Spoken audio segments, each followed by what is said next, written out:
Hello dear student, welcome to medical vision. Medical vision में आपका स्वागत है। तो दोस्तों, आज देखेंगे कि फीवर फीवर क्या होता है, फीवर कितने टाइप्स का होता है, क्या इसका इन्फेक्शन क्या होता है, कैसे कॉज होता है, क्या कारण से फीवर होता है। तो सबसे पहले हम देखेंगे कि फीवर का डेफिनेशन। फीवर क्या होता है?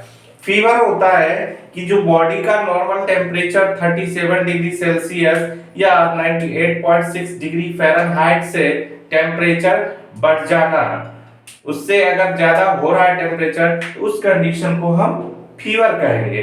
होता क्या है कि बॉडी में कोई इन्फेक्शन काउज हुआ, उसके कारण टेम्परेचर बॉडी का इंक्रीज होने लगता है। उसके बाद बॉडी का जो इम्यून सिस्टम है, उस बैक्टीरियल या जो वायरल है, वायरस के कारण या बैक्टीरिया के कारण फीवर आ रहे हैं, उससे फाइट करता है। तो बॉडी एक अपना सिग्नल देता है, तो उससे फीवर आने लगता है पेशेंट में या किसी भी पर्सन में। ठीक है, तो ये इसका डेफिनेशन, फीवर का डेफिनेशन है। नेक्स्ट हम देखेंगे कि फीवर कितने प्रकार का होता है। ठीक है, फीवर का प्रकार, कितने प्रकार का फीवर होता है। ठीक है, तो सबसे पहले हम देखते हैं कि जो फर्स्ट है इसका बैक्टीरियल फीवर। ठीक है, फिर सेकेंड वन टाइप आता है टाइफाइड फीवर, थर्ड है डेंगू फीवर और फोर्थ है रूमेटिक फीवर। ठीक है, ये फीवर का टाइप्स है। तो फिर हम नेक्स्ट देखेंगे वन बाय वन करके कि क्या होते हैं बैक्टीरियल फीवर, क्या होते हैं टाइफाइड फीवर, क्या होते हैं डेंगू फीवर, क्या होते हैं, क्या इनका सिम्टम है, इनके बारे में वन बाय वन हम एक्सप्लेन करेंगे। ठीक है, तो बैक्टीरियल फीवर। ठीक है, बैक्टीरियल फीवर में क्या होता है, जो बॉडी में बैक्टीरिया एंटर कर जाता है, ओरल या फीकल रूट से एंटर करने के बाद अक्सर क्या होते हैं कि बैक्टीरियल फीवर जो होते हैं वो सर्दी के सीजन में सबसे ज्यादा होते हैं। किस कारण? तो जो इन्वायरमेंट होते हैं उसमें एडजस्ट, जो विंटर का सीजन है, इससे पहले समर था या रेनी सीजन था, तो उसमें क्या होता है कि रेनी सीजन से विंटर में आते हैं या विंटर से समर में जाते हैं, तो उस टाइम में बैक्टीरिया का एडजस्टमेंट करने में बहुत ज्यादा वो सरवाइव करता है। इस कंडीशन में ये बॉडी में आसानी से एंटर करके वो बॉडी को कॉज करते हैं। सबसे ज्यादा बैक्टीरियल जो फीवर होते हैं उसमें लंग्स को अफेक्ट करते हैं, सबसे ज्यादा लंग्स को अफेक्ट करते हैं। इसमें पेशेंट को सर्दी खांसी का सिम्टम सबसे ज्यादा बैक्टीरियल फीवर में देखने को मिलता है। ये बैक्टीरिया के कारण कॉज करते हैं। ठीक है, इसमें जो फीवर होता है वो बहुत ज्यादा नहीं होता है। पेशेंट को 101 डिग्री सेल्सियस इतना तक फीवर जाता है, जो 99 से एबव रहते हैं, बट 101 डिग्री सेल्सियस के अंडर ही फीवर होते हैं, सबसे ज्यादा स्नीजिंग।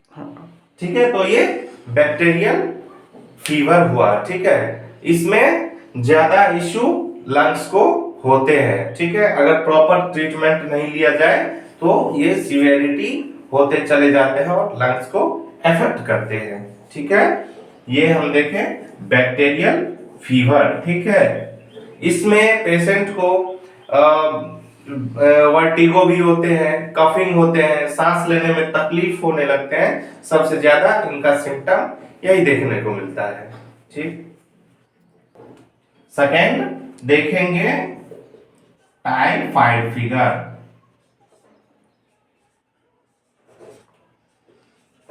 टाइफाइड फीवर, तो टाइफाइड फीवर जो होते हैं ये दूषित पानी या दूषित भोजन या फिर जो खुले में शौच करते हैं उससे इसका इन्फेक्शन होता है। इसका जो बैक्टीरिया होते हैं वो सल्मोनेला टाइफी बैक्टीरिया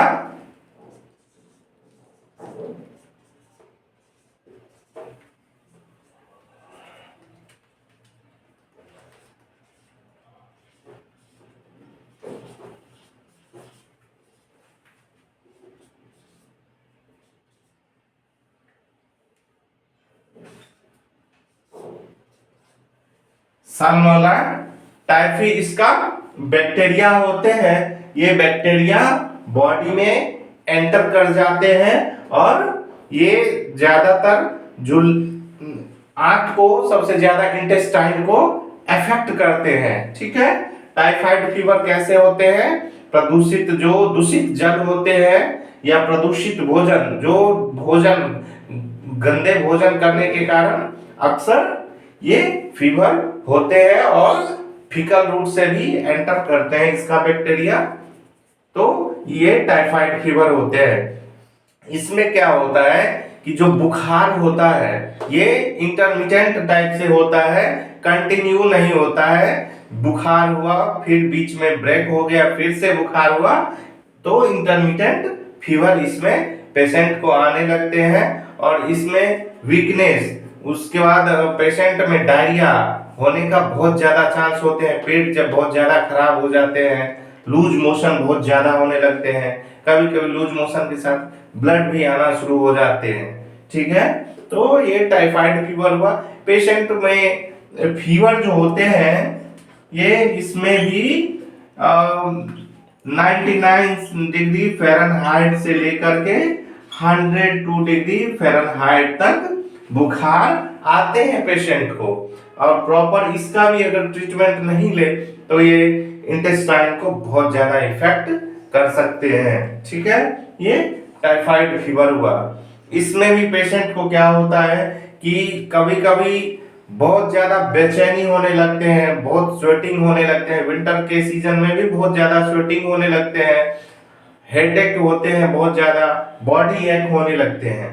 ठीक है, तो ये था टाइफाइड फीवर। ठीक है, अब हम देखेंगे तीसरे नंबर में मलेरिया फीवर।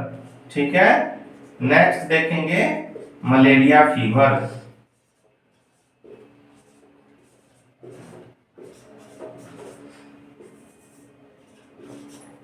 देखिए, मलेरिया फीवर जो होता है ये फीमेल एनाफ्लीज मच्छर के काटने, मॉस्किटो बाइट के कारण होता है। Female anopheles,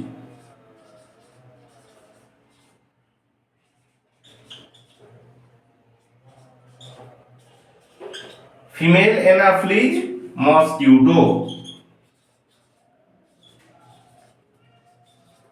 female anopheles mosquito bite के कारण होता है। इसका जो मोड ऑफ इन्फेक्शन होता है वो प्लाज्मोडियम इन्फेक्शन होता है। ठीक है, प्लाज्मोडियम इसका जो बैक्टीरिया होता है, ये काटने के बाद ये प्लाज्मोडियम वाइब्रेक्स नाम के बैक्टीरिया के कारण मलेरिया काउज होते हैं। जिनको मलेरिया फीवर होता है उसमें बहुत ज्यादा सीवियर फीवर होते हैं, जो हाई ग्रेड फीवर जिसको हम बोल सकते हैं, हाई ग्रेड फीवर पेशेंट में देखने को मिलता है। हाई ग्रेड फीवर पेशेंट में होने लगता है। इसमें पेशेंट को फीवर के साथ साथ चिल्स, ठंडा, बहुत ज्यादा ठंडे लगते हैं, जो समर के टाइम में भी ब्लैंकेट का नीड जैसे ठंडा लगते हैं। और इसमें क्या होता है कि जैसे फ्लू होता है उस टाइप से सांस लेने में तकलीफ भी होने लगते हैं। पेशेंट में 100 टू 104 डिग्री फ़ारेनहाइट तक फीवर आने लगता है।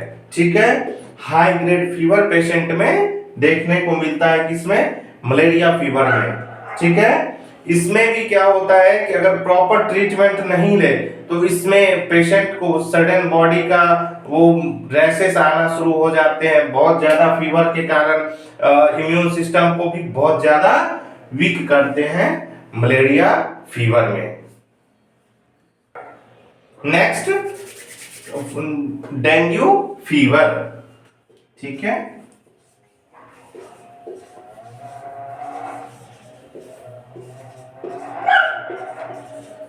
नेक्स्ट देखेंगे डेंगू फीवर। देखिए, डेंगू फीवर जो होता है ये एडिस मॉस्किटो के, एडिस मच्छर के बाइट के कारण डेंगू फीवर होता है। ठीक है, डेंगू फीवर में क्या होता है कि जो एडिस मॉस्किटो है वो बाइट करने के बाद ब्लड में उसका बैक्टीरिया ट्रांसमिट होते हैं और उसके बाद बहुत ज्यादा ही फीवर आना शुरू होता है। इसमें भी हाई ग्रेड फीवर होते हैं।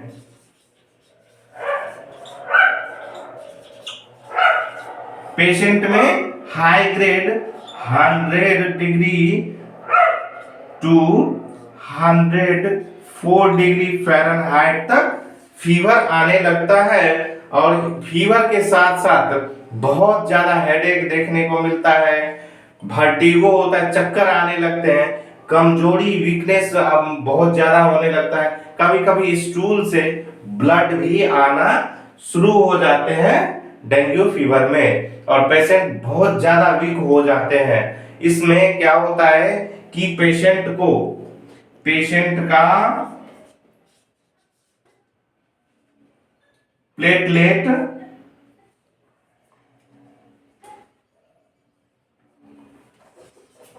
का प्लेटलेट्स काउंट नॉर्मल से कम हो जाता है। ठीक है,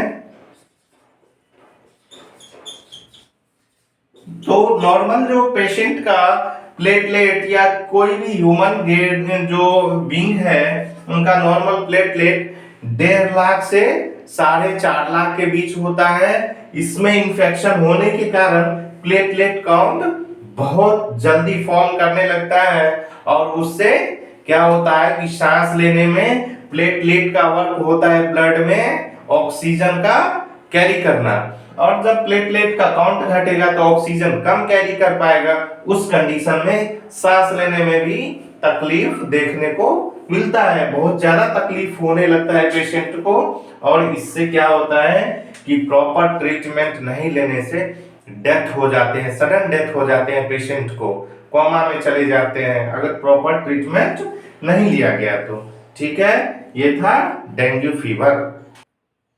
लास्ट हम देखेंगे कि रूमेटिक फीवर।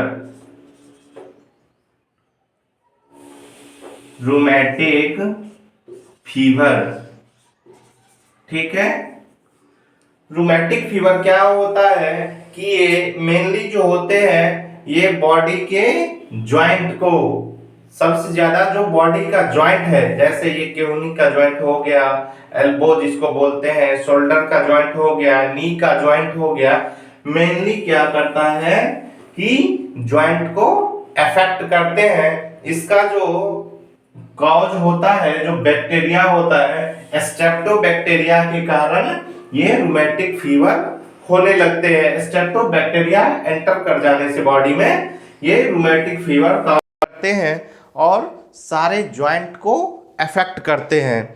इन्फेक्शन क्या होता है? इन्फेक्शन रूमेटिक स्ट्रेप्टोबैक्टीरिया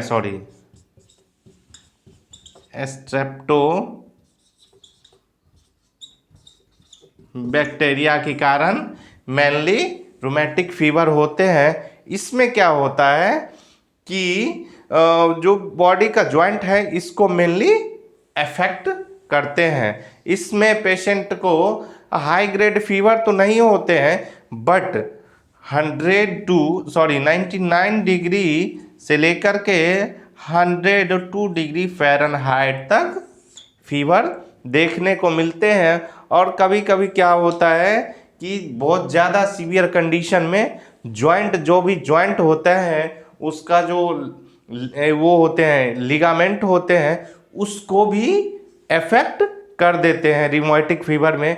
इसके कारण कभी कभी क्या होता है कि ब्रेन को, हार्ट को भी ये और लंग्स को भी अफेक्ट कर देते हैं रूमेटिक फीवर के कारण। इसमें भी बहुत ज़्यादा सीवियर कंडीशन ट्रीटमेंट नहीं लेने के कारण हो सकता है। ठीक है, लास्ट हम देखेंगे कि इसका जो फीवर होते हैं, नॉर्मल फीवर का हम मैनेजमेंट कैसे कर सकते हैं। ठीक है, तो इसका जो मेनली मैनेजमेंट है उसमें हम पेशेंट को जो अगर नर्सिंग मैनेजमेंट देखें